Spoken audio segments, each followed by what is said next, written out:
All right. Welcome. This is our discussion. This is Fish and Chips with Darf and Picks. I am Kalinran slash Darf, and I am Nyrox slash no other name actually. I think. well, Picks, but Well, no speaks.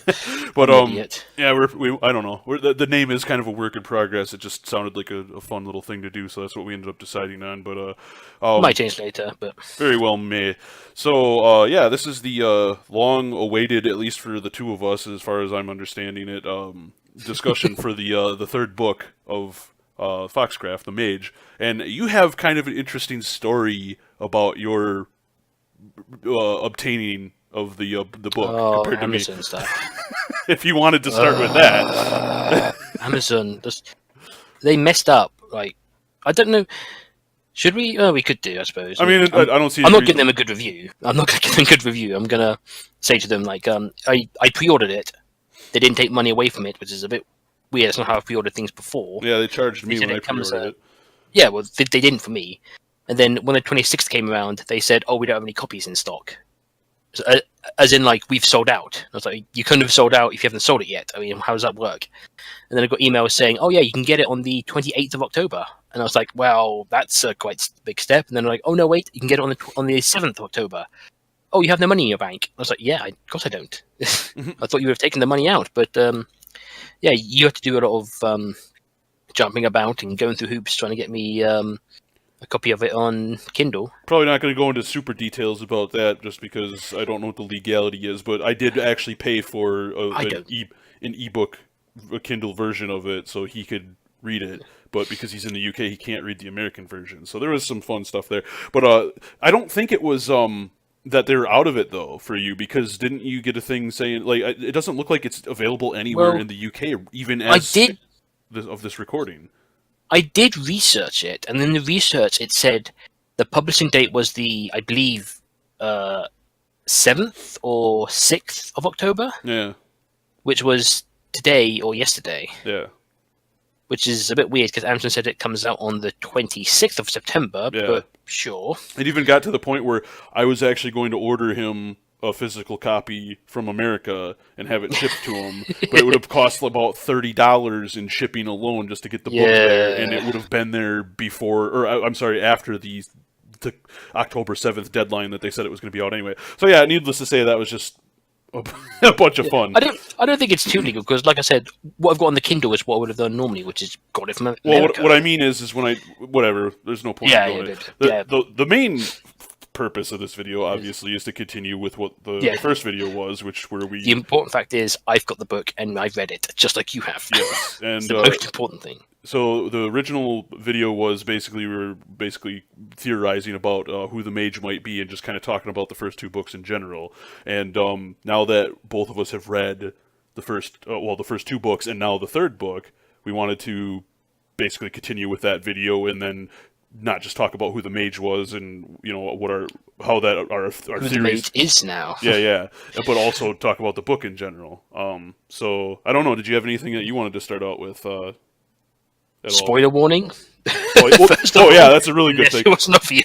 That's not going to be if that's not going to be in the title, which it should be. If it's not already made perfectly aware, yeah, this is going to spoil the entire third book and probably the spoilers. biggest... We know who it was. It was Great Mar all along. Yeah. Let's go with that. I can start off by saying what I said to you was I saw it coming as it being. Well, should we just say first of all that it's Kivini? Yeah, Kivini. That's who it was. Kivini, I think is Kivini, something Kivini. like that. So one of the mage, or I'm sorry, one of the elders that we were told is missing in the second book, and I remember being kind of in the first video that we had. I remember being kind of like, oh, it would be stupid if that was the case because it's a character that we've never been introduced to, so it's not going to have as much of an impact as if say, oh, it was Piri all along, or oh, Great Ma's still alive and she was the mage all along, and like whatever, so some kind of off the wall twist that would have made it more interesting. But it's funny because this is going to be going slightly off topic, but I remember as a kid, I really liked the movie Phone Booth, which is not a very well-known or very popular movie. But in that movie, the main character is more or less harassed and threatened. His life is threatened by an unseen, unknown character. And I remember watching this with my sister because I wanted her to see it because I really liked it. And at the end, she's like, "Well, I didn't like that ending at all." I'm like, "Well, what do you mean?" She said, "Well, we didn't get to see the who the bad guy was until the very end. Like there was no way to try to piece together who he could be throughout the movie because he wasn't any character that was introduced in the early stages of the movie." And I told her something to the effect of, "Well, it's not a murder mystery, so that's not the point. You know, like you're missing the point." Well, it's funny because now I'm in her shoes with this book because I thought that it wasn't going to be one of the elders because that would just be too easy. I wanted, yeah. That's what I've got. That's what I was going to start with saying as well. Like, I'm quite disappointed that it was something I saw coming. Like, I still like my idea where it would have been a case of giving he maybe pleached Matus. Yeah, I would have liked that idea or some other kind of twist. But when I saw it was that, I was just like, oh yeah. And since we already got the main spoiler out of the way, and I want to say this now before I forget it because I was going to save it for later in the discussion, right? So Piri has more or less been the main objective throughout the entire 3 books. Isla wants to find Piri, her brother. That's pretty much been her goal the entire time. And when we actually get to that part, it's like the last 10 pages of the book. We actually, there's Piri, let's save him. And it just blows my mind how everything he's been through. And, like, he's got a story to tell, that sort of thing. And you get a couple of lines of dialogue with him. He's a happy-go-lucky scamp now because he met Isla again. Roll credits. Yeah, Kinda. Pretty much. You know? And to me, I was just like, I feel like we're kind of missing something here. Like, yeah, it's a problem that we both had this problem, didn't we? Really? Yeah, but what I was getting at there is it further cements what I was trying to say in the first video, that it's got to be Piri. Like that would be a very good twist. It would lend some credibility to him as a character because he's literally just been this goal. He's literally just been an object throughout the entire 3 stories, 3 books. Other than the first chapter of the first one, where he actually was a character, actually had dialogue and interactions with the main character. After that, he was just an object, so a goal to obtain, and it was the thing we have now. And then that was just further cemented to me by the ending when it's like, okay, we got him now, and let's defeat the mage, and everybody lived happily ever after. Roll credits, kind of thing. Yeah, there's not many. I just skimmed to the end in the Kindle, and there's like, it's literally we get him at the end of chapter 24, and then like I think probably I don't know how many pages because it's not an actual book, but I think it's about 4-5 pages, something. And then like that's it. It says, so we've saved Piri. That's it. Done. 5 pages. End of book. So So I thought there'd be a bit more interaction. They don't. It was very, very disappointing. The theme we've had with a few books recently, hasn't it? Hunt Elsewhere, we had the same thing. Again, I don't really want to trail off and go into a whole other book because I know we want to talk about that at some point, but I have reasons for disagreeing with you on that comparison to some extent. Join in next time. We'll talk about that. Yeah, but so anyway, like as much as I wanted to continue talking about the ending, there's a spoiler that I kind of want to save to the end of our discussion, or toward the end at least of our discussion. I think I know what you mean. I think you do. But we'll get back to that. So I was thinking that maybe we should kind of start from the beginning and sort of kind of roll through not each individual chapter, but each progressively as a timeline, as like what our thoughts were. And I want to start out by saying that I remember reading the first chapter, and this never happened to me in any book that I've ever read before. But I read the first chapter, and it ends in a way where so Isla's in the Snowlands now, and she encounters several wolves, and she attempts to hide from them, but her ma is pretty weak from having walkiered into the eagle, and so she's unable to slim her, and because of that, she gets caught by these wolves that decide that, you're in our territory. We did make an example of her, and one of them says, I want her to be killed out onto the snow so her blood spread all over the place as a warning for any other potential trespassers. Now, just for me, I'm just, oh, I got to read the next chapter. I don't know what happened. And I went 9 chapters deep. I think I even went further than that. No, I think I stopped at 9 chapters, and then when I picked back up again, I went to chapter 16, and then I went from chapter 16 when I picked up a third time and finished the book. And I had a friend of mine, say she said to me, I can't believe that you did that as quickly as you did. I'm really impressed by that, and it just blows my mind because I've always been the type of person that I like to savor the book. I'll read maybe 3 chapters and then another 3 and then another 3. This one I couldn't put down. And you had the same. Well, you were trying to catch up to me because you were delayed by so many days because of your. It wasn't hard to force myself to read the book. No, that's what I get it. It wasn't hard. It was also really hard to. It was only hard in the fact of putting it down. Yeah. And, okay, let's stop now. So I don't want to stop now. I want to keep reading it. I want to finish it one night. And the other piece that I wanted to kind of mention with that too was.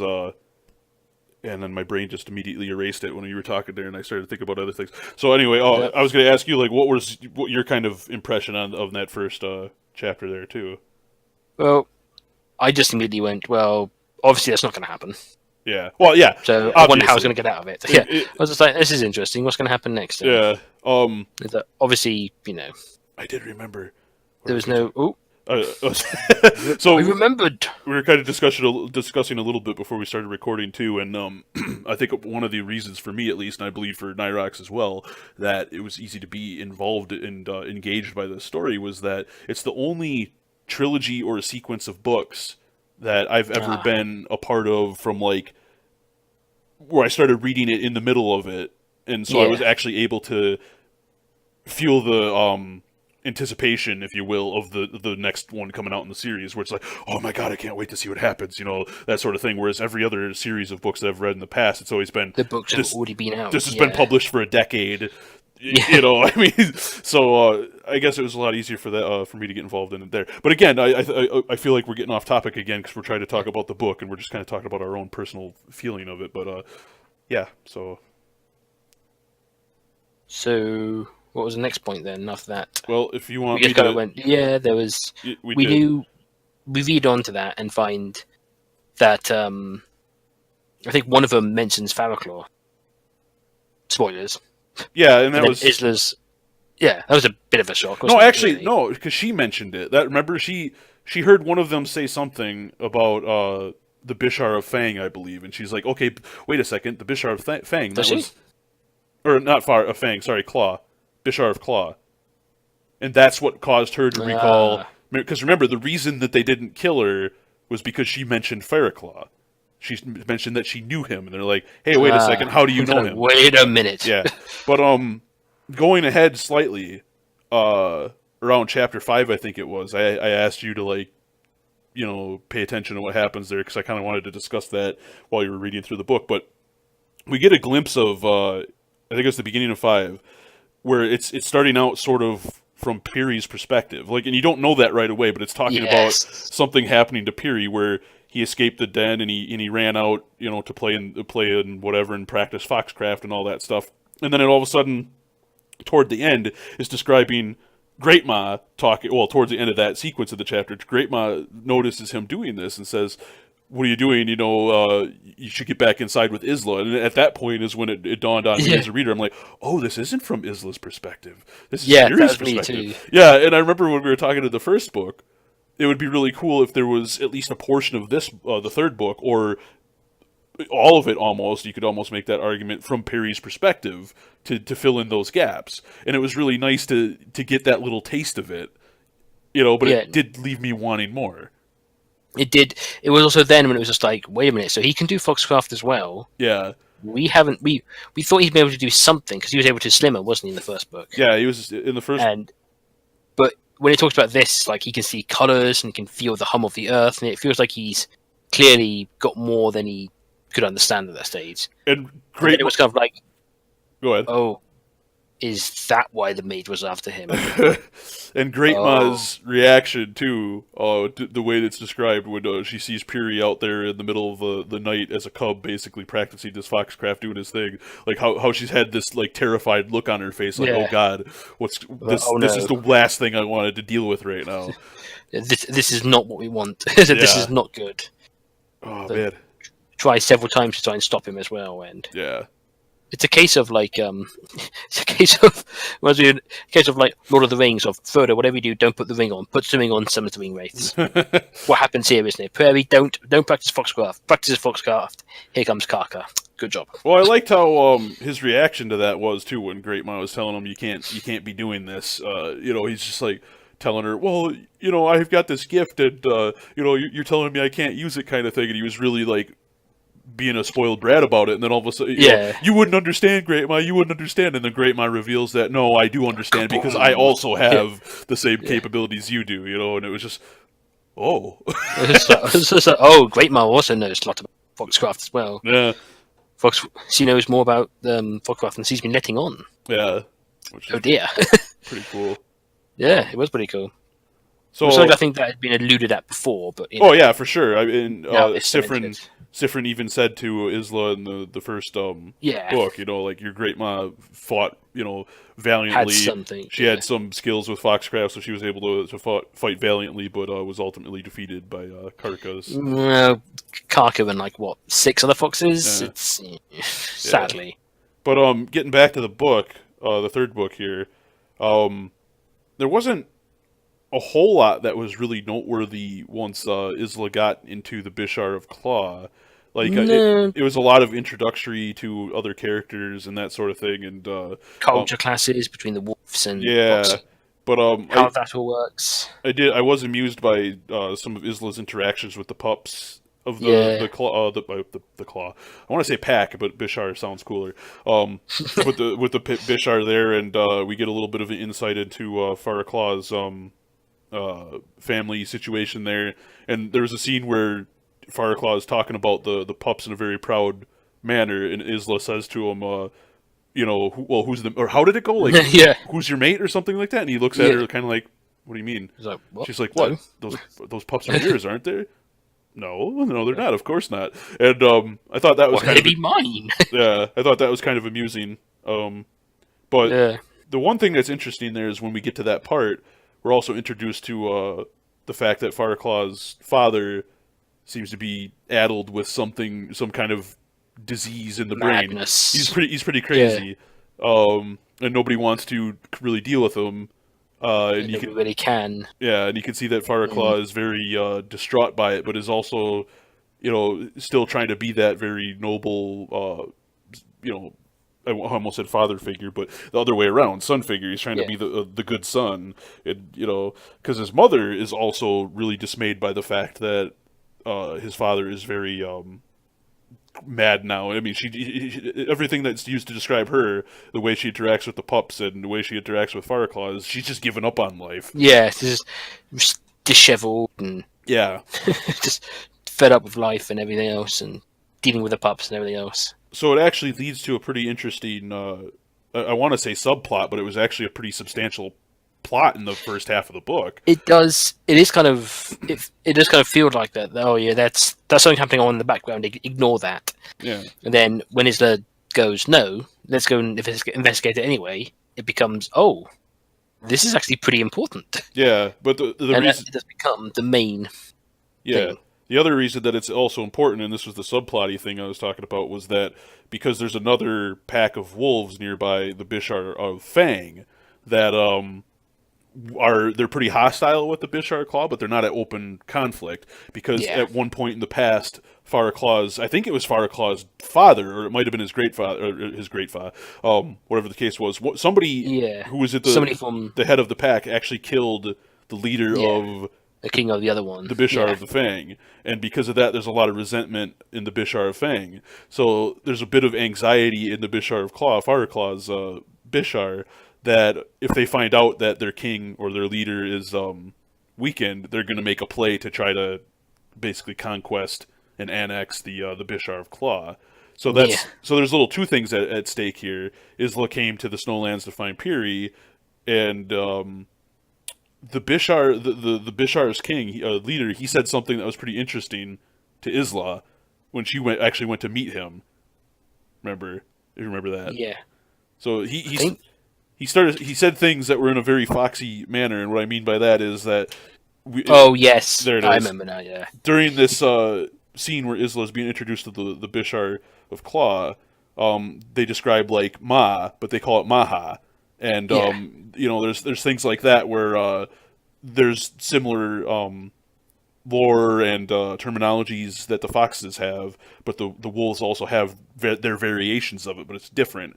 But the Bishar, what did they call him? It wasn't king and it wasn't lord or anything like that.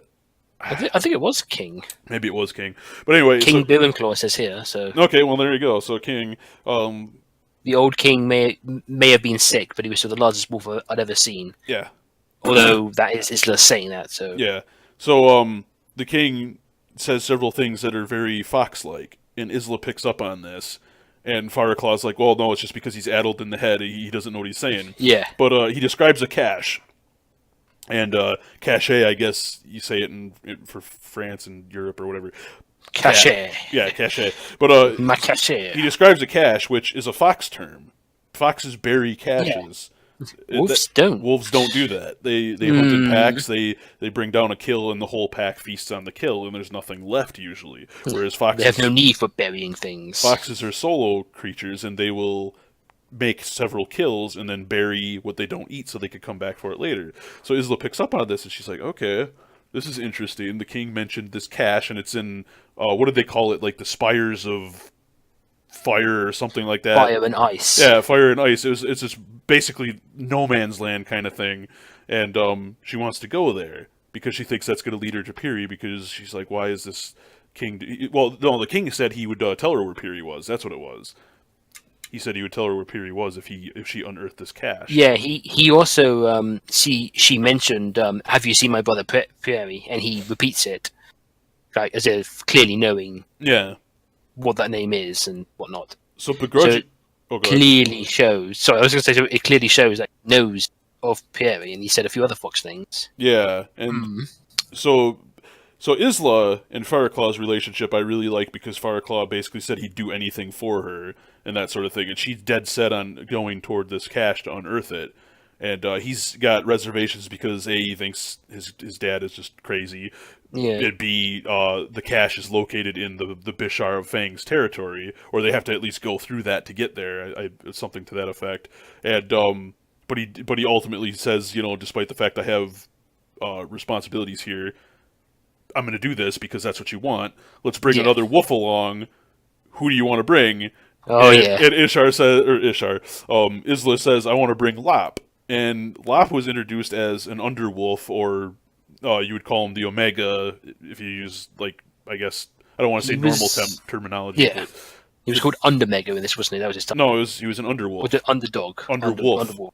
That was it. Underwolf. So, he's kind of the butt monkey. He's the one that they all pick on, and that sort of thing. Monkey. But she had an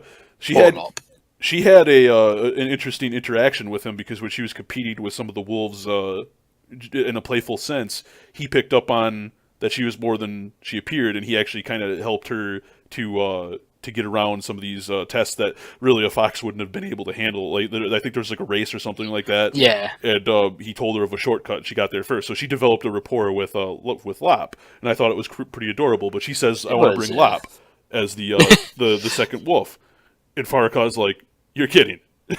Lop? Falco disproves. Yeah, he's an underwolf. Why would you want to bring him? And then she says, well, he knows things. He's capable of things that you're apparently unable to understand and stuff like that. So Fireclaw has even another reason to be, oh God, why do I have to go with this crazy vixen? What is her end game here? But he does it. Even Lop was surprised. Yeah, even Lop was like, even Lop was like, me? What? I'm not very good. But the underwolf, the butt monkey. So, because of this, Fireclaw leaves Miraclaw in charge, which he was introduced as kind of a jerk. He didn't really like Isla that much. He wanted to kill Isla, that sort of thing. But mean jerk. More or less ignored her, kind of treated her like an underwolf sort of thing. But So they go on their quest, and they go through the Bishar of Fang, and they end up going through the woods and, you know, bonding along the way, and then they ended up coming to this the geysers and the spires of ice, and that's when Isla notices the blood tree, or the blood bark tree, or what did they call it? I think it was the blood bark tree. I think she notices that at the time, doesn't she? Yeah, because the elders had mentioned they can't. Yeah, and also because Lop and Valclaw can't get through the ice. Yeah, they're too big. But she can. Too big to get through the ice, but Which also... is a game where she goes, well, why is the cache here? A wolf could never fit through here, only a fox. Yeah. Could... Further cementing her suspicions. Yeah. But also, the blood bark tree was part of... There was one in Elder Rock. And I think the elders had said that there was 4 of them. I think 4 or 3. I think it was 4. No, they are very special. Very special. Yeah. So what reason would there be for this cache to be buried here by this... Why such a ancient and powerful magical tree? Exactly. What's going on here? So she starts digging to find the cache, and she comes across in her process of digging this out, she comes across fox hair at the first layer, and she immediately has this. It wasn't a flashback, but it was kind of like an image in her head of, well, this is the mage's tail. He lopped off his tail and buried it here, kind of thing. And it was a very brief thing, and I thought that was kind of interesting that they brought that up, because almost immediately after she continued digging, and it was just strands of hair, strands of fox fur, but underneath it was wolf fur. Yeah. Now, why would this be? And curious. She had to say something as well, if I remember correctly, because I think the king told her to say something. It was the elders. The elders told her to say something, right? And it didn't seem to work at first, if I remember correctly. So, like, she was expecting something to lift off of it and basically end the madness of the king, so he could tell her. Prairie to come out of nowhere and just say, "Hi, I'm here." Yeah, you're right, because she was actually waiting for that. And was it before or after she got back to the wolves where she saw the outline of a fox in the distance, and she thought it was it was before? It was afterwards. Yeah, she ran out. Are you sure it was after? I'm pretty sure she ran out of the all of the ice spikes. Basically, I'm pretty sure. I think it was before, because when she got back to them, they were like, "Who the heck's this fox with you?" Oh, did they? Well, maybe they did. Pretty sure. I can't remember. Either way, regardless, she runs up to the silhouette of the fox, and it turns out that it's not Piri. Yep. It's sadly. It's I'll say you say the name so I can. Matus, the black fox. Matus, there you go. Matus. Yeah. Matus, the black fox, and he's quite the old and cantankerous individual. Cantankerous individual. It's our word. You can't say that. I can say whatever I want, but anyway, so I like Matus a lot, and I've described to you why I liked Matus a lot. Yes. Yeah. Matus. I like him too. Matus reminds me of one of Nyrox's fox characters. And I've often described him as Matus is an old version of this character. A cantankerous older version of this character. Because he has a very no-nonsense approach to things, and he doesn't really give... This is what I'm going to do, this is what I'm going to do. Yeah. And he doesn't really live with it. He just loved the time of day in the beginning because she's just a fox cub kind of thing. But it's at this point that Isla realizes too that, I think it was this point at least, Isla realizes too that the elders lied to her to get her to free Matus, because what was actually going on was Matus had pleached the king of the Bishar of Claw. Yeah, which you're not meant to do that. They gave Isla a lot of stick of saying, "Oh, don't use it on other animals. Foxcraft is only for foxes." I like the way you put that. Gave her a lot of stick, but they did. They gave her a lot of stick. Well, to be fair, they told her to not do a lot of things, like walk here into something that isn't canon, and she did that. What was the first thing she did? You had one job, Isla. One job, and you messed it up. And going off topic slightly there, but I wanted to add, too, that I actually kind of like Isla's character in this book better than the other two, because she seems to be a little bit more mature and a little bit less having a case of the derm. A bit more grown up. There are a few cases, though, where I disagree. Like, are these pups Farraclaw's brothers and sisters, then? Yeah. It's like, yeah. Yeah. Like, then that would make him Prince, because Isla. Damn it, Isla. We figured this out earlier. To be fair, she's still young, but yeah. Yeah. I'm not going to expect her to understand everything, but Yeah. you know. But anyway, it's just like good job. Yeah. So anyway, in a way, sorry. No, go ahead. I was going to say, in a way, that's probably good because it shows that she is still young and innocent enough to. Yeah, I mean, make those kind of. In fact, I probably would have been slightly upset if she had just suddenly magically morphed into, the wisest fox in the land and understood everything. Because, I mean, I kind of made the argument, I think, in the last video that there was a couple of times where she kind of came off as very Mary Sue-ish to me, where, granted, yeah, she has these special abilities and all that stuff, but she's still a cub. I mean, yeah, you could just easily pin her down and, just with a one paw, and what are you going to do? What are you going to do? You're mine now. But but anyway, getting back to the third book, so we find out through Metis that he pleached the wolf, and his reasons for doing so was because he wanted to use the wolf Bishar to help against the mage. Yeah, the strongest wolf in the lands.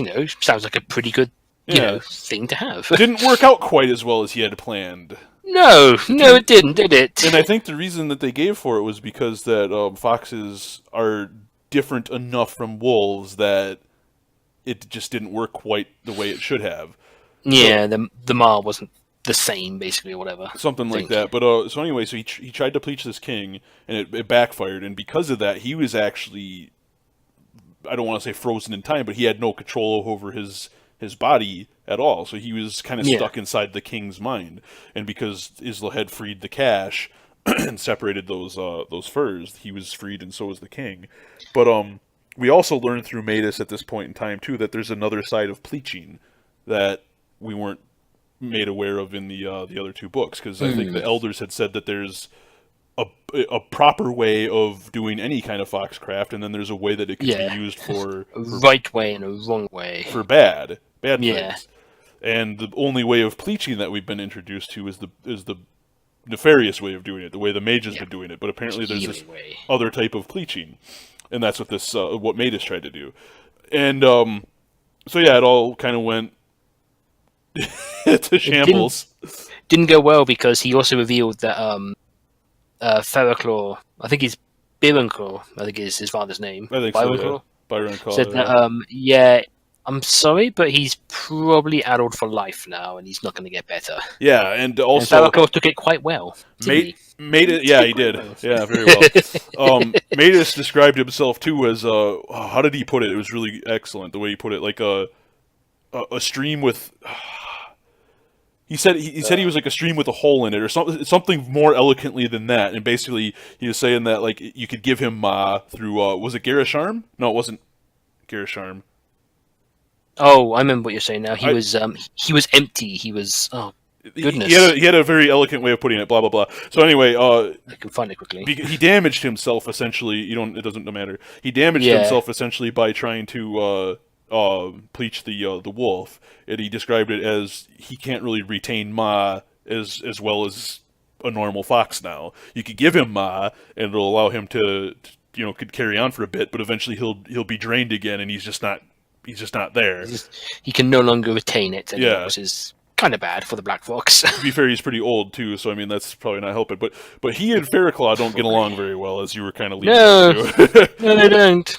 Knowing that your father was used against his will, and now he's probably not in the best state of mind for the rest of his life. Yeah, wouldn't be happy either. I don't. I don't blame him. But Metis also has a negative opinion of Fireclaw because he finds Fireclaw to be kind of hot-headed and doesn't really think things through and acts before he, and that actually ends up getting Fireclaw caught by the Bishar of Fang. Yeah. Shortly he does do it willingly, though. Oh, yeah, he does. But willingly go out and let them. To be fair, though, he didn't really have much of a choice. He was surrounded by several of the Bishar of Fang. And remember why he did it as well? Yeah, because he wanted to... So... Because they mentioned... or he at least overheard them say something about a traitor in the Bishar of Claw telling them about the king being weak and ready for conquest. Again, sadly, going back to what we said earlier about things being a bit obvious. Yeah. It was, who could possibly be the traitor? The nice people or one wolf being, not very nice? There was one part about this particular scene that I did like, though, and that was Lop actually went forward first. Yeah. To try to get the information that Farclaw wanted, and it was really interesting because Isla had like a mental recollection of back when they said that the Underwolf goes unseen because no one mentions the Underwolf. He's so meaningless and so unimportant that nobody even pays attention to him. And at the same time that Lop was going out to try to investigate and overhear, their own Underwolf had gone out and sniffed around. So these wolves that were discussing these plans that was going on either noticed Lop out of the corner of their eyes or not at all and just paid no attention to him because Underwolf. And I thought that was really cool, and he comes back with not enough information, sadly, to satisfy Farclaw's curiosity. Yeah. So Farclaw wants to go out there, and Matus is like, you're an idiot. They're gonna see you, you're gonna get captured, you're gonna, totally screw this whole thing up. And Farclaw, being Farclaw, is like, whatever, you're just an old fox, you don't know what you're doing. I gotta do this for my pack, and he goes out there and does it, and he gets captured. Basically. Yeah. Pretty much. But anyway, go ahead. We have Isla, and then I was going to say next we have Isla storming the keep. There's a bit more to it than that, but yeah, Matus and Isla not necessarily. Matus and Isla have a very interesting exchange where Isla says I need to get Farclaw out, and Matus is like, no, your goal is to get me back to Elder Rock so we can fight the mage. And Matus eventually gives in, and he does it in a really cool way too. Like he basically openly says, I'll help you with this, I'll take you to the Ice Palace, and I'll show you how to slimmer better, basically. Like a new way of slimmering where she can actually create a bubble around herself, and anybody within that bubble also gets slimmered with her. So I believe Sifrin did. Yep. which was really cool because we get to see really. But he basically actively says, "I'm not going in there. I'm not capable. Blah blah blah. You're doing it yourself," kind of thing. When you're done, we'll get back out to the Elder Rock. So anyway, Isla gets in there. There's really a couple of cool exchanges, but interactions with her indirectly with some of the wolf guards in there, and I like some of that. But yeah, and long story short, she gets Fireclaw out, and he's blown away by her ability to do so, and yada yada. Foxcraft is amazing and awesome, but he still doesn't like it because of what Matus did to his dad. Yeah, what it did to his dad. I mean, he's not gonna forget that, is he? But I really like the way that escape was planned out too, written, because they described how Fireclaw wanted to go through the woods and take the winding way or whatever because he's going to be less visible doing that. And Matus, I think it was Matus, said, "You're a fool. That's where they're going to be looking for you. Yeah, let's go across the open tundra, where they're not going to be expecting you." And Fireclaw says, "What? That's a dumb idea too. They're going to see me in the open." And then Matus kind of face palms. He's like, "Hey, Slimmer, duh, we just did this to you." And but Isla had some reservations too, because I thought she said something like, "I'm not strong enough for this," yada yada. And then Matus kind of was like, "Well, we'll take it in stride. You're gonna have to be. You're gonna have to be," kind of thing. Yeah. And I like that. So do you like it as well? I was gonna say as well, when he was stalking. Sorry, when Isla was trying to sneak Fireclaw out. Despite the fact that Matus didn't want to help her, it seemed at first, he was still talking to her and helping her while she was getting she was getting Fireclaw out. I like that, yeah. So speaking to her in her mind, telling her, keep moving, don't stop, and everything else, and giving her words of encouragement. And I'm glad you brought that up, because it actually, I liked the description and the detail when she was actually entering the Ice Palace to get Fireclaw out, because she was describing it as she could actually see and feel grass beneath her paws, and she could smell like spring in the air, that sort of thing, even though she's in this like frozen wasteland.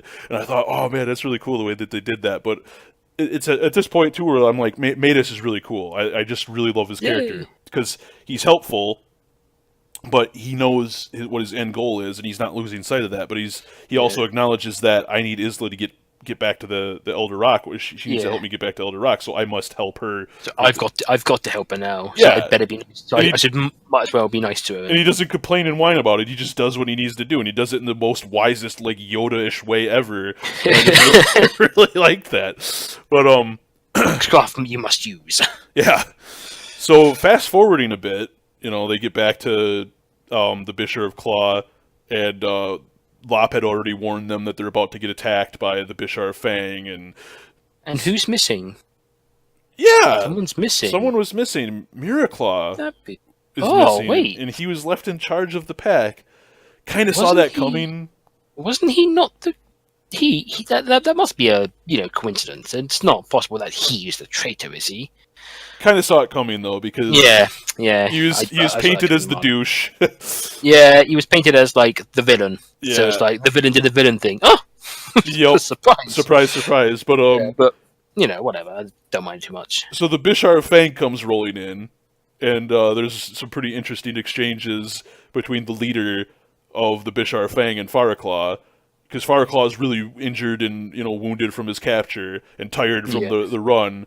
But all of a sudden, Miraclaw, now known as Mira Fang, comes out from the ranks, and oh dear, there's an exchange with him and Faraclaw that doesn't go so very well. And Faraclaw lunges at him and starts attacking him there, and everybody's just like, all right, cool, let's sit back and watch this. And it doesn't go very well for Faraclaw at the beginning. No. He gets his tail kind of handed to him a little bit there. Kicked in. And there's actually a moment where Miraclaw had him by the throat even, and then all of a sudden Faraclaw, it dawns on him. He hulks out. It dawns on him that my sisters and brothers are going to die. My pack is going to be, in ruin.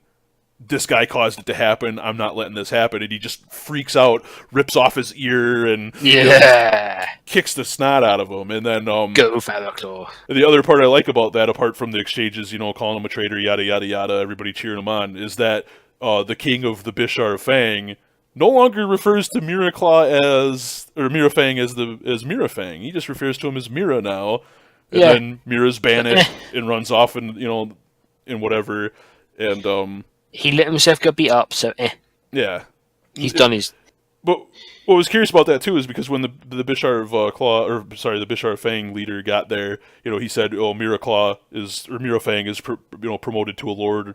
He's going to be getting all this fancy blah blah blah." And and then almost immediately he's just like, "Nah, it doesn't matter. Now I don't have to give him that stuff anymore. Now I don't have to, go." Well then, give him what I promised. But then he says, "Well, where's your king? I'm here to claim your territory and to fight your king. I've got to fight your king." Yep, that's how it works over here. And king has to fight king. And we know the king is very sick and very incapable and very infirm. But all of a sudden, this big, mega, strong king of the Claw, the Bishar of Claw, comes rolling out, looking healthy as ever and strong as heck and ready for battle. And the Bishar of Fang is like, "Oh! Oh! Hello, sir. You're doing unwell." And I just love how calm and collected and posh the Bishar of Claw is. Like, what are you doing in my territory? What brings you here? Kind of thing. And then the Bishar of Fang is just like, "Oh, we heard that you were very ill and that you might be dying soon. And because we were concerned about about your Bishar, we came to take over so that we could kind of keep it from falling apart, and we're so sorry for the trespass." And the Bishar of the Claw says, basically, "That's all right. Just go in peace. There doesn't have to be a fight here. Just be on your way, and we'll pretend this didn't happen." And the Bishar of Fang is basically like, "Oh, thank you, merciful Lord." Yeah. And then he's painted out to be a massive hulking. Oh yeah, a beast. An absolute beast of a wolf, and then the Bishar of Fang bails and gets out of there, and then all of a sudden the Bishar of Claw collapses, and Metis is now in his place. Yes. What happened there? Yes. How did that happen? Mater must have walked into the king and what was really interesting about this, right, is I think in one of the earlier books, it was number 2, I think, when Sifrin was walking as the Coyote Chief, and the Coyote Chief almost died. Yeah. Sifrin almost died. Yeah. And we learned from, I think at that time we learned that if you walk hearing as someone, if they die, you die. Yes. The king was very ill. Metis decided to basically take the chance to save the Bishar, which to me cements him as one of the most awesome characters in this book now, because he couldn't give 2 hecks about this Bishar. They owe him nothing. He doesn't give a crap about them. And here he is, putting himself in harm's way, essentially, And he collapses, and Isla runs over to him, and she acknowledges that he's no longer breathing or moving. And then I forgot to mention Armagh. We forgot to mention Armagh, I believe was her name. She's kind of, yes, the seer. She's kind of the seeress/shaman of this Bishar, and she's really, I like her character, and I'm really sad that we didn't describe her earlier, but whoops. She suddenly howls out, and everybody's like, "Why are you howling?"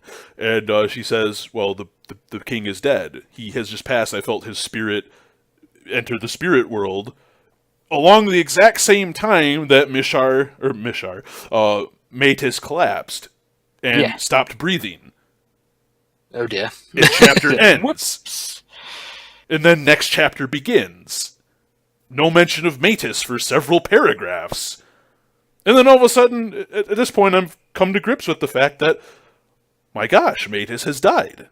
Yeah. This is a very touching death in this. We've only known him for a couple of chapters now, but wow, this is very intense. We just lost a character that I really adored. And then a paragraph later, Metis' recovery was slow. Yeah. So, wait. How did? No, who? What? Yeah. Yeah. And Bit of a shock. I remember we were having this discussion about this, and I told you specifically, I was like, when you get to chapter 12, stop. Yeah. We need to talk. And it was funny because it didn't really dawn on you at the time. No, I had my doubts about it for various reasons. Yeah.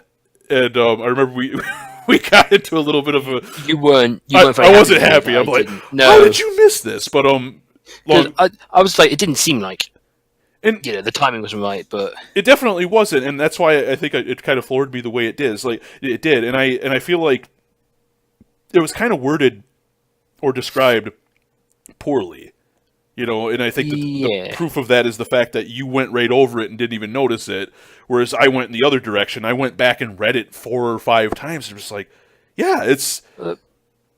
I do wonder whether or not maybe the versions are different. I doubt it, but maybe. It's not. But I know it's not because you got the American version. Anyway, so you just threw me off there. Thanks. Oh. So about Metis, his death. Yeah. You're not helping.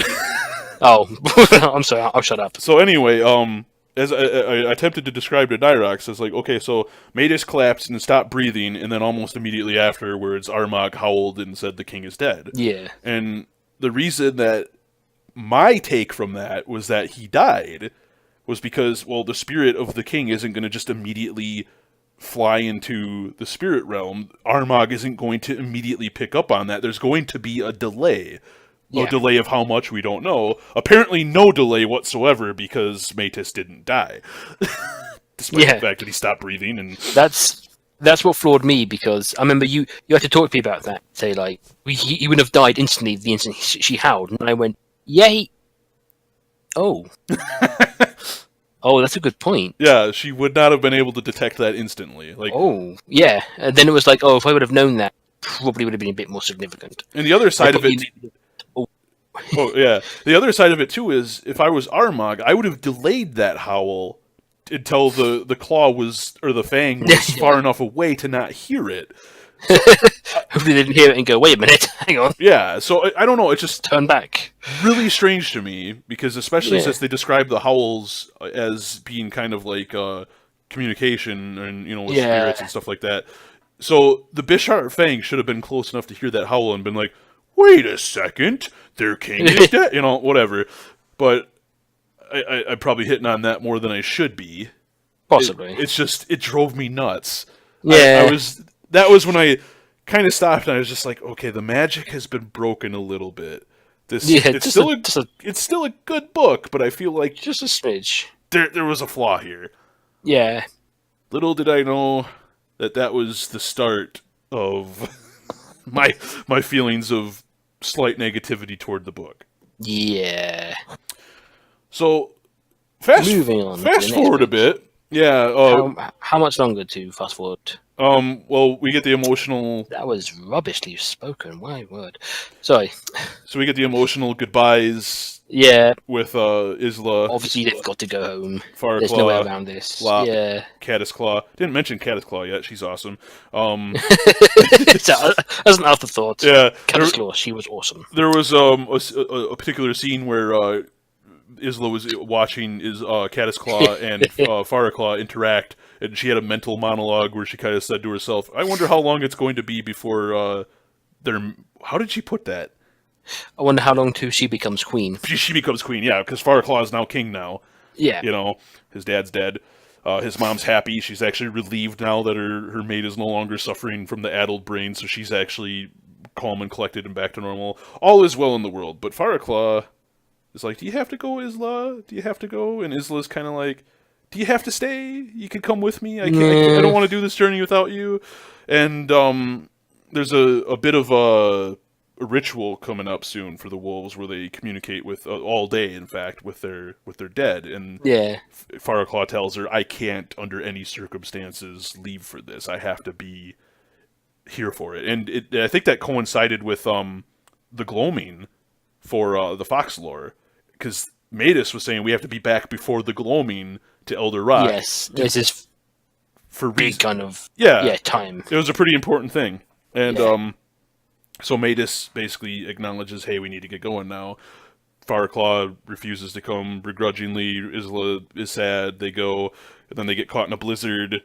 And there's a really cool interaction with Matus and Isla there, where they're kind of huddled together, pretty much close to death. And Isla sees a fox in the distance, and she gets this kind of feeling that this is great, Ma. Yeah. And she decides to follow this fox. Like, "Great Ma, you're here. What are you doing here?" And Matus is basically out of it, but is kind of like, "Well, I gotta follow." And he's slowly following behind her. But long story short, this fox led them to the river that Isla had crossed before to get into the Snowlands, and then the fox is nowhere to be seen. And I thought that was really charming because Great Ma's spirit has come back to yeah. Isla kind of looked up and said, "Thank you, Great Ma," kind of thing, and help her granddaughter out. It was pretty adorable. And so yeah, they get across the river. Sifrin's back! Yay! Yay! Your favorite character. One of my favorite characters. I love your Sifrin. Favorite character. Yeah. I love Sifrin. So who's been waiting by the river apparently every day? Yeah, to see. Which is I got to give him credit for that. Got to give him a lot of credit for that. So. He's just been gone for not a short amount of time. He's happy to see Isla. She's happy to see him. He's happy to see Matus, and he's actually surprised to see Matus. Yeah, that's because he doesn't even recognize him as. That's it. That's exactly it. And I thought it's only when Isla says, "Oh, this is Matus," and he's. I didn't even recognize. Terrible. Yeah, you look awful. You don't look like Matus. You look like the cat dragged you through a storm drain and back, and you know, whatever. But so moving along, Matus, Sifrin, and Isla get back to Elder Rock. Janna's there. Isla says to Janna, "You lied to me. That wasn't Piri out there. That was Matus. You sent me out there for Matus, knowing that you were lying to me." And Janna is like, "Yep." Which I am very angry about. I understand her reasons. Yeah. It's just like, oh, how could you do that? We had a slight argument over that, too, because in my mind, it's for the greater good. End of discussion. I get that. I get that. But it's like, I was like, could you not at least have said, like, okay, look, definitely going to help you get Prairie out. But you have to go and find out where Matus is. Isla even acknowledged if that was the case, she would not have done it. If she's very, I suppose, young and probably single-minded. Yeah. It's like, is Perry up there? No. Well, then I'm not going up more. So they've had to turn around and say, yes, Perry up. Yes, he's up there. You should go up there. And she's like, oh, okay, fair enough. So, I can't remember if it was. I can't remember if it was at this point. But I think it was actually earlier where Matus basically said, Kiveni is the mage. Yeah. And we already talked about that earlier, but Kiveni is the mage. He found out, and he tells Isla, it is Kiveni. We need to get rid of him. Because he's gone mad with this bleaching thing. And talking with the elders say, the Black Fox is the one that's supposed to basically go and take him out, and Matus is, excited. I think it was. Sorry, Matus is pretty excited about it. Like, this is my destiny kind of thing. This is my last hurrah, because he knows he's not long for the world. That's what I was going to talk about as well. Yeah, also, I think he says somewhere that he should have seen Kevin. Yeah, Kivini. He saw the signs, didn't acknowledge them at first, or something. I think he says. Yeah, something like that. So that's why he's more beat up over this, and I should be the one to stop him because taking it personally, basically. Yeah, I should have stopped him first. But also, traditionally, I guess the Black Fox is the one that's supposed to do that. But no, he's the most powerful fox, isn't he? Exactly. So Foxcraft. So yeah. So it's decided by the elders. There's a little bit of discussion with the elders. Because of everything that Isla had been doing so far, and it's obviously very impressive for a fox of her age. Some of the elders decide, Matus, you're not going to be the one to take out the mage. No. Isla is. Or no, Sifrin. They said Sifrin first. Yes. And Sifrin was Matus disagrees. He wasn't happy about that, but Sifrin was kind of like, okay, yep, I acknowledge that that's what's going to happen.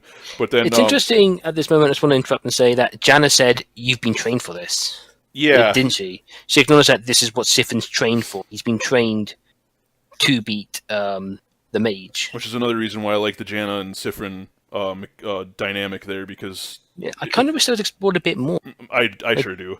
I wish a lot of things were explored a bit more. Yeah, it's like I was a bit curious. Like, did Janna do this purposely? Is this why? Because we know Sifrin's been pleached, so is this why he was unpleached? Is there something special about Sifrin? A lot of stuff that could be explored there, but for the sake of brevity, I think we should kind of be moving on a little bit. Yeah, we're getting close to the end here, but so anyway, Matus disagrees. Yep, Matus disagrees. Sifrin, more or less accepts, but then it's kind of decided by some of the other elders. By Matus. Yeah, it was. You're right. Yeah. It's Matus says that Isla should do it. Yep, and it has to be Isla. More discussion taking place, yada yada. Ultimately decided on, Isla's the one that's going to go do it. Her ma is really powerful, and even Sifrin agrees that, she probably would be better suited for it. And then this is when we're introduced to the good way of pleaching, where they take all of their fur and stack it on top of each other and bury it underneath the blood bark tree, and all of the elders, Matus included, pleach their powers essentially into Isla. Yeah, so they could see.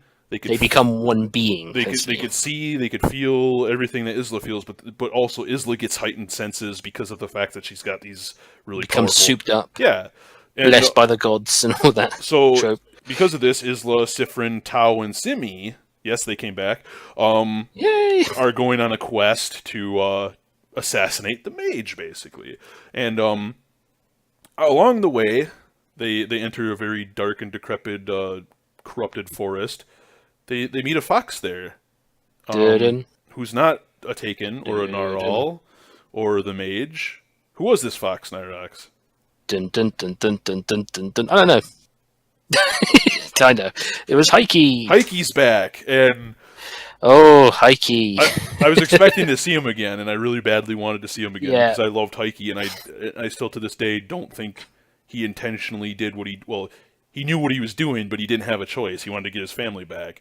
And I would argue that that's the same personality trait that Isla has, because she's really, really willing to throw herself through thick and thin mention that to get Piri back. Tau and Simi, even I think one of them or both of them had like an inner thought where they're like, "Ooh, wow! If I was in Heike's situation, I probably would have done the same thing," kind of thing. Yeah. But Heike's back. Yay! Yes. Happy to see Heike. How dare you? Isla's not so happy to see Heike. Yes, exactly. Tau and Simi, for some reason, are not so happy to see even less happy than Isla. But Heike's very eager to help them out with their quest. Like, again, very, very, very much wanting to, redeem himself, make up for the fact of what he did. And he tells them that yes, there's a blood bark tree nearby, and he kind of didn't seem to understand why they wanted to go there. And he gets into a little bit of a spat with Simi, I think, where Simi tackles him down and starts tearing him and biting him.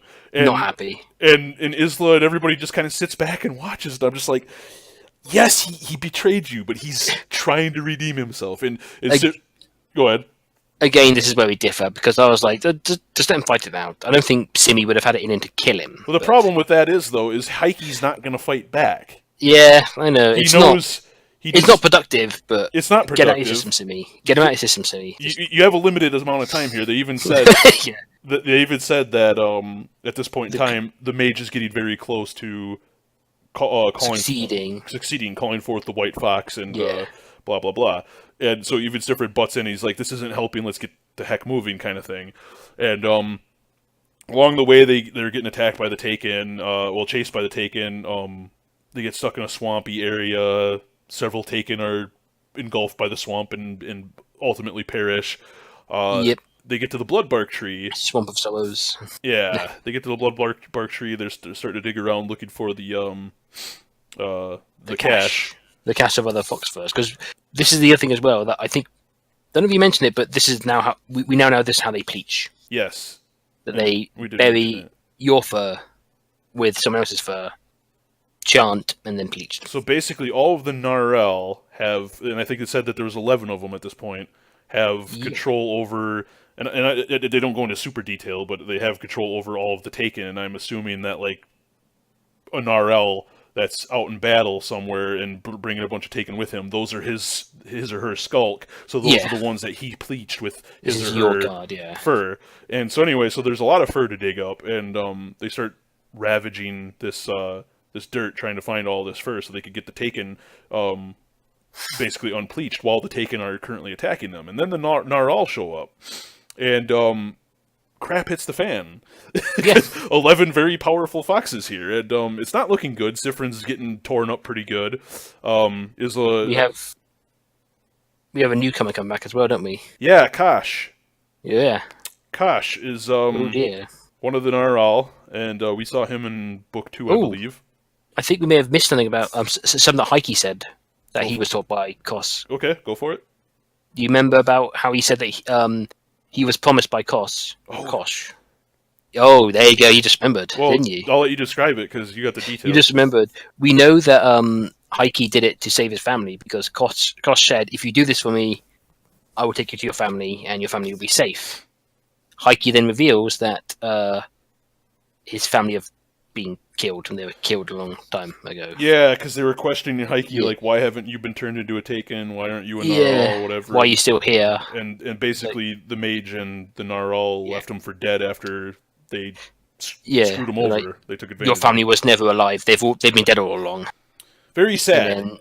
And then he runs off, and they go, "Well, we don't need him." Heike was just there to get to the elders, so we can try and kill them, I assume. I felt, and this is another reason why I thought, like, I get it, Simi. I understand you're upset, but this guy went through the same crap you did. But worse, actually, because Simi and Tao's parents are still alive. Very much worse. So anyway, and uncle, I think. Mox, unfortunately, not so much, but Mox, no. Yeah, but poor Mox. Getting back on our current train of thought here. So Kosh comes out. Kosh steps forward, and he seems eager to kill Isla. And Heike jumps between Isla and Kosh and says, "You'll have to go through me first," kind of thing. If you want to kill Isla, you'll have to kill me first.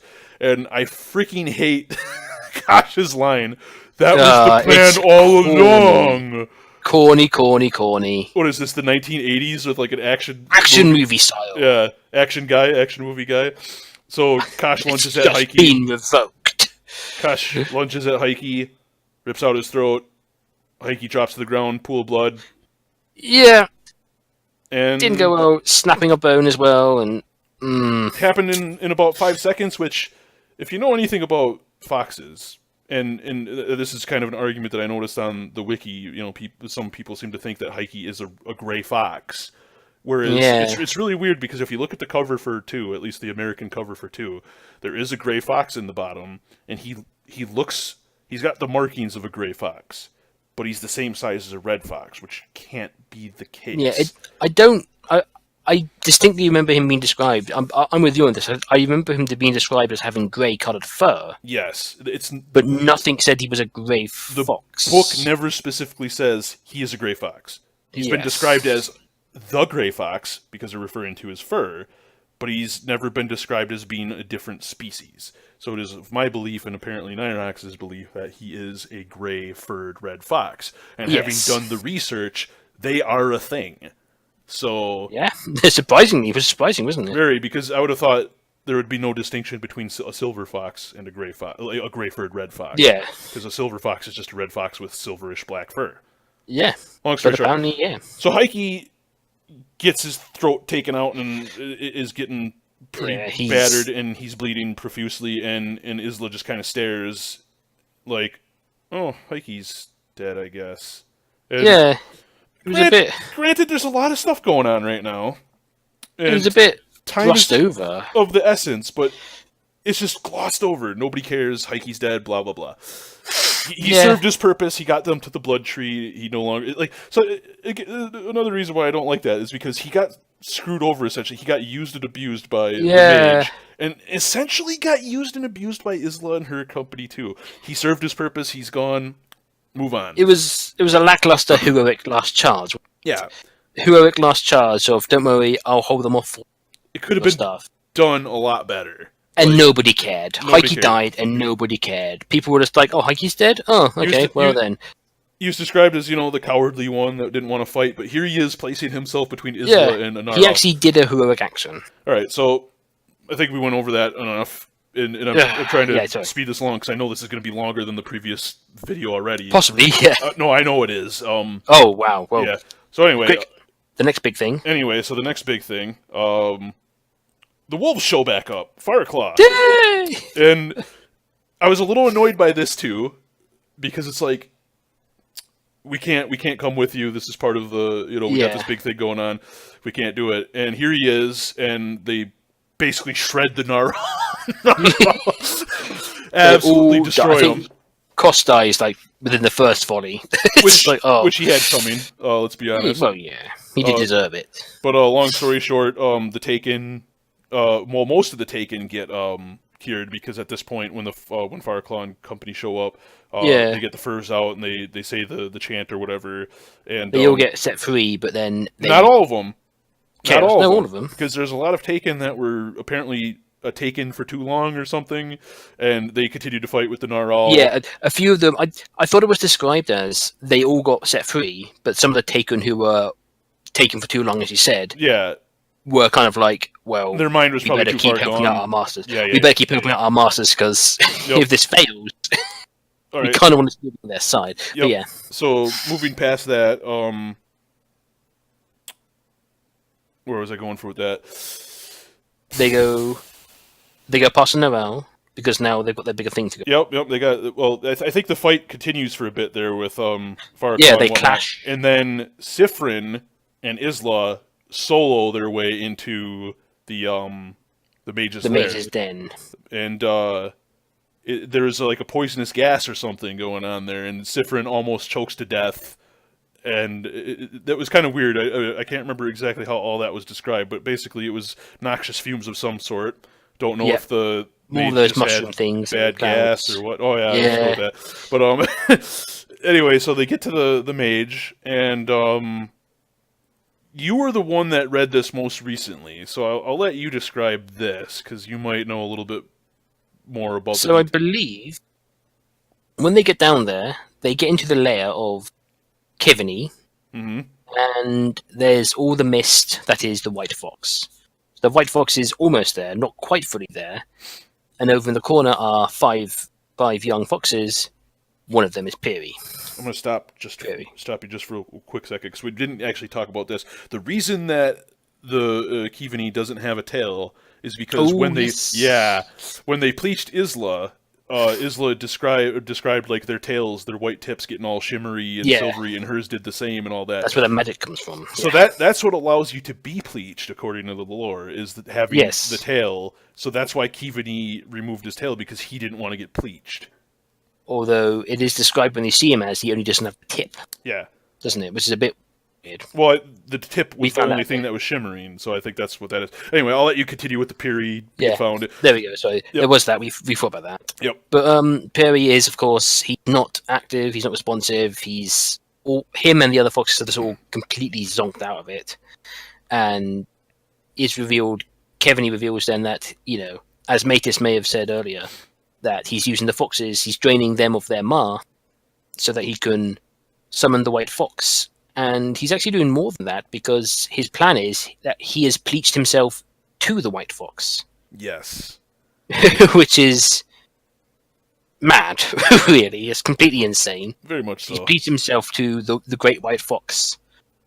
And so the plan, obviously, now is, now we have to kill him. We have to sever that link somehow, because otherwise, well, yeah, bad forever, basically. I just thought of another thing, too, while you were describing that. Like, his motivation never really was explored or explained. He wanted power.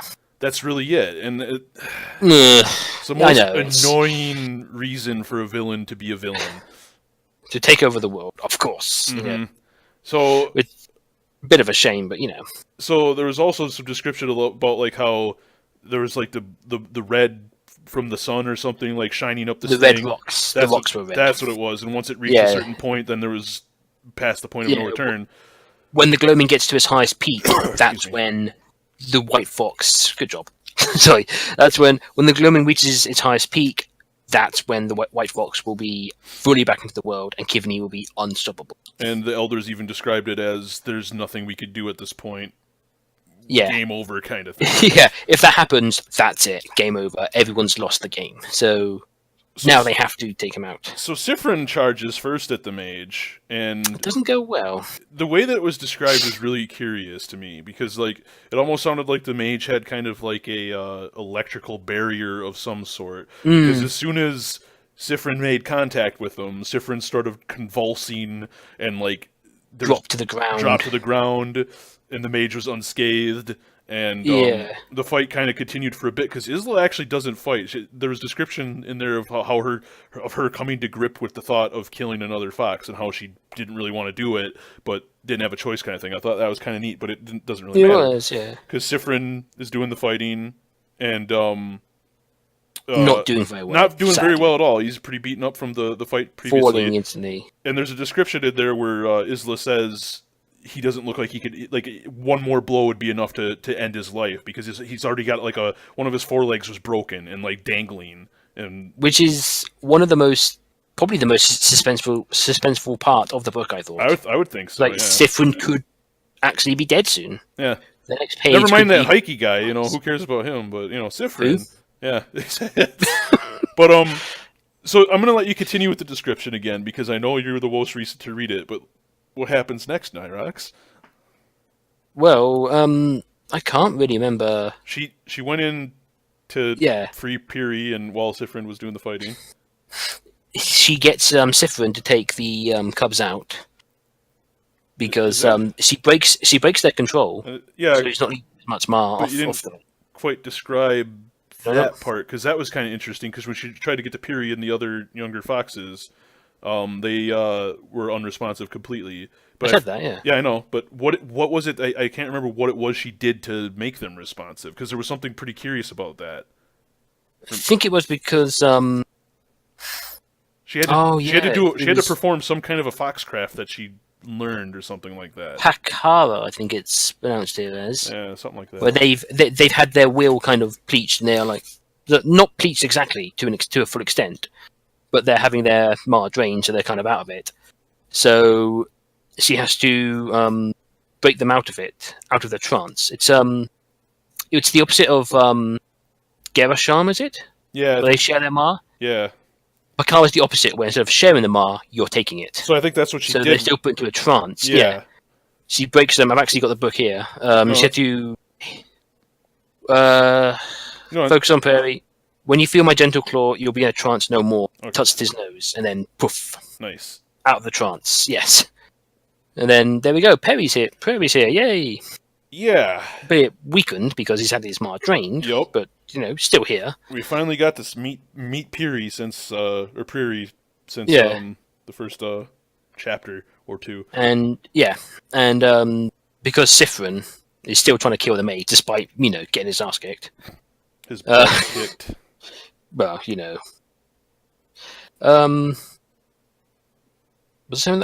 because of that, Isla knows that, like you said, he's going to die if he keeps on fighting. Yep. So she gets her she gets him to take all the Foxcraft out.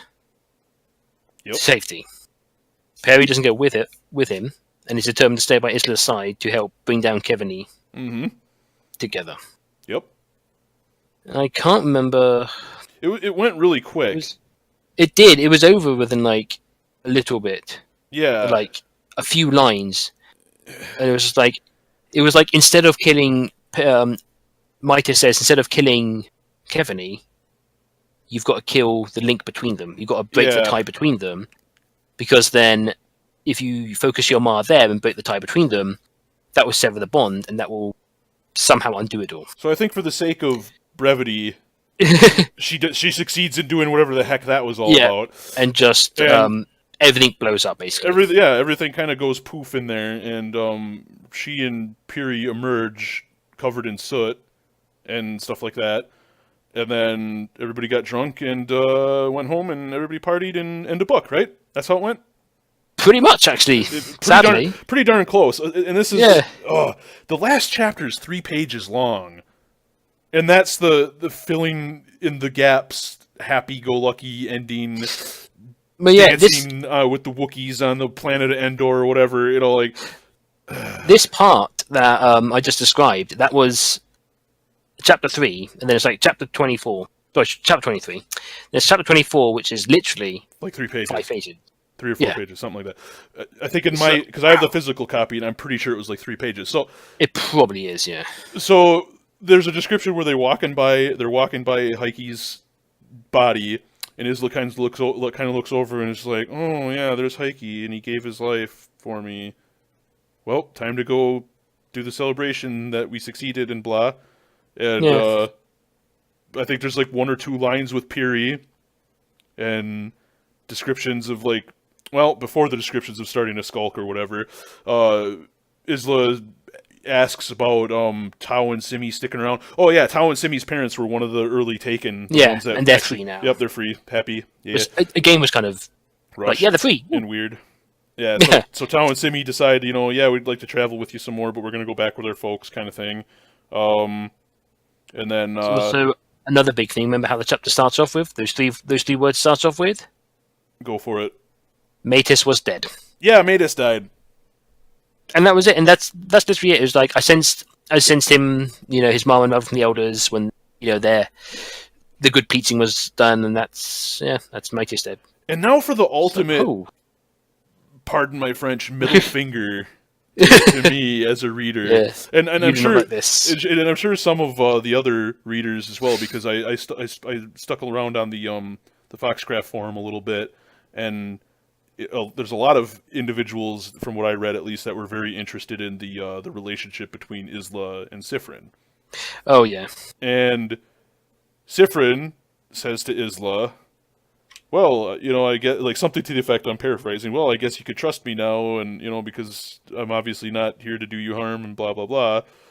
I guess I'm friend worthy or something like that." And Isla says, "You could be more than that if you want to." And Sifrin replies, "That would be nice, or I would like that." Yeah. And that is it. Yeah. That's it. There's the pairing. Okay, so confirmed. I guess they're a ship now. And, and then it was like, whoa. No other questions? No other nothing. And then they turn to Piri and talk about wandering off into the east or something like that to the coast and starting to skulk there. And Piri's like, "Yeah, that sounds like fun."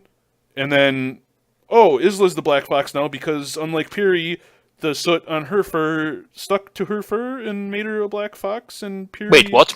And Piri's washed off and... What? Yeah. I think that was like in the last... It was in the... I think... I don't think it was in the actual last paragraph, but it was near the end, wasn't it? Pretty Which is close. like, yeah, I'm an elder now. I'm the Black Fox now. It's like, whoa. Would that not be... Isla, okay. Did you buy that pelt on eBay? It was like you would have thought that would have been one of the first things, like when she comes out of the den, and everyone's just like, "Why is your fur still black? Why is Isla's fur still black?" And there was no. They don't read the elders again either, do they? No, it just ends. It's those 3 or 4 pages, and then we're done. I would have thought they'd go back to see the elders, but the elders are just kind of like, "Nope, that's it, done." And we'll see you later. So I'm harping on this ending a lot. In fact, the last half of the book really is annoying. But and I'm not trying to say that it's a bad book, because I did enjoy it. I'm glad that I read it or whatever. But it's a good read. Still. I feel like part of it is bias on my part, and probably Nyrox's part, and any other fan that might agree, their part as well, because this is decided, at least from the author, that this is the last one in the trilogy. And she was even quoted, I think, on Twitter as saying, "I'm sad that I'll not be writing about these foxes again." And I know some fans freaked out because they're like, "Oh my god, that means everybody's gonna die!" No. She's done with the trilogy. She might explore more of this universe, because it would be really sad to just sweep it under the rug and never come back to it again. I think there's a lot more that you could do with this. Talk about sadly, some more, and sadly in books, and sadly in some books you can have happy endings where not everybody dies. Yeah. But sadly, again, it's just I want to make that plain. I'm not ripping on the author. I'm not ripping on the book. Yeah, it was still a good book, and I still worth the penny. Every penny. I still think part of it's probably just my own mental interpretation of things. But my God, does that bother me a lot? It did. I know. I remember we talked lots about this at length. My gosh, it just feels twice like this video's length now over how much this annoyed you. It really feels to me like. And I don't claim to know the whole story, with the publisher, if there even is a publisher, if this is self-published, whatever. It really feels to me like a publisher set the deadline and said, this needs to be done at this point, make it happen. And in Bali, Isira Les, I cannot say that name to save my life, so I'm sorry if I butchered the heck out of it. I don't know if something came up in her life where she had to rush it to meet the deadline, whatever the case may be. To me, it still feels like a fist to the face. Just like, thank you for being a fan. Bam! Wow. But it's just, It does. I was kind of hoping there'd be a few more chapters, because Perry doesn't get much to say either. It really does he? No, there's a little bit of joking about how Isla kind of shows off that now she can slimmer, just like Perry. Yeah. That's kind of it. And I don't know about you, but okay, so I have a single sister, not a single sister, she's married. I have a sister and no brother, so it was just me and my sister growing up as kids. And I tell you what, if I was in a situation where I had to spend more or less half of my life pursuing and trying to find her and freeing her from some big ailment, crisis, whatever, if I actually got to that point where it's like, oh, cool, I succeeded and I freed her, I would have a heck of a lot more to say to her than, "Hi, sister, I'm glad you're okay." Joke. A lot more spending time. Yeah, a lot more spending time with her and whatnot. Really don't know this ending, do you? You really... Hearing all that sigh, everything... But, like I said, I'm not too far behind you, because I would have thought at least they'd go back to Elder Rock. Yeah. And see the elders and be like, "Hey, we did it." And then they'd be like, "Yeah, but Matus did kind of die." It's funny how memory works. Matus did die. It's funny how memory works, though, because I just realized that I kind of lied in the beginning of this when I said that this is the only series of books where I was alive and in the present while the last one. Yeah, The Sight by David Clement Davies. I read that in college. And I remember the sequel for that coming out while I was in college, and I remember buying it brand new. It's funny because this goes back to what I was saying before. There's a reason for me going on this segue. It goes back to what I was saying before, where I feel like it might be some of my bias complaining here. But I didn't like that book that much. I liked the book. Fell was good, but there was aspects of it that I just tore apart in a textual review several years back, 7 or so years ago. That just drove me nuts, and it's like I'm thinking about it, and I'm like, maybe it's just me. Maybe it's just me. I think there is some kind of a problem with this, where I don't know whether or not it's we've seen it happening in quite a few other fan bases as well, haven't we? Yeah. Where something big happens, people get divided by it, and that's stupid, that's moronic, and people are like, "Oh, that's really cool," and everything else, and I wonder if there's some kind of phenomenon explaining that. Something. I think in this case. In this case, and the case with the Sight / the sequel Fell, it's impossible to write an ending that's going to satisfy all of the readers. Everyone. Yeah, it's not going to happen. Satisfy the most part of characters. Exactly. I mean, I'm sure you could get a decent majority, but you're never going to get all of it. But yeah, and that's something. Oh, go ahead. I was going to say I am on your team saying this does feel a bit rushed. How it was like Mater's dead, Sif and Isla hooked up, Skulk and everyone else, Simi Town gone home. Fireclaw probably has pops on the way. Him and Caddis Falclear. I don't think Falclaw even says goodbye. He's just like, nope, he's gone. He's just packed up and he's left. That's it. Sifrin's gone. 2 other foxes come out, and oh yeah, I'm a black fox. And I remember telling you this. It's probably really stupid of me to bring this up during the video because I'm probably never going to follow through on it because I have my own characters and my own stories that I want to focus on. But I remember telling you shortly after you finished it that I want to rewrite this third book, keeping everything story-wise and plot-wise exactly the same, but just filling in all of these massive gaping holes that need filling. I don't know whether or not maybe just difference of minds, but I read the last chapter and I could probably I can see 3 chapters there worth of stuff you could go into.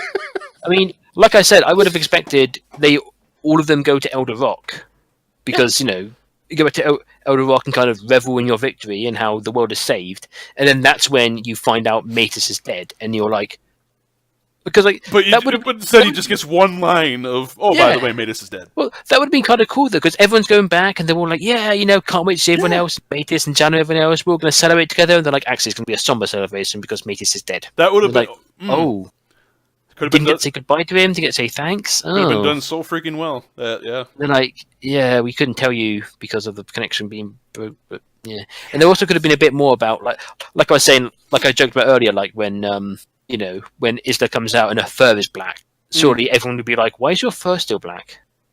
Soot normally washes off, your fur's black forever, what's gone wrong? Indeed. And then again, the elders could have mentioned of like, oh god. Indeed. You're the black fox.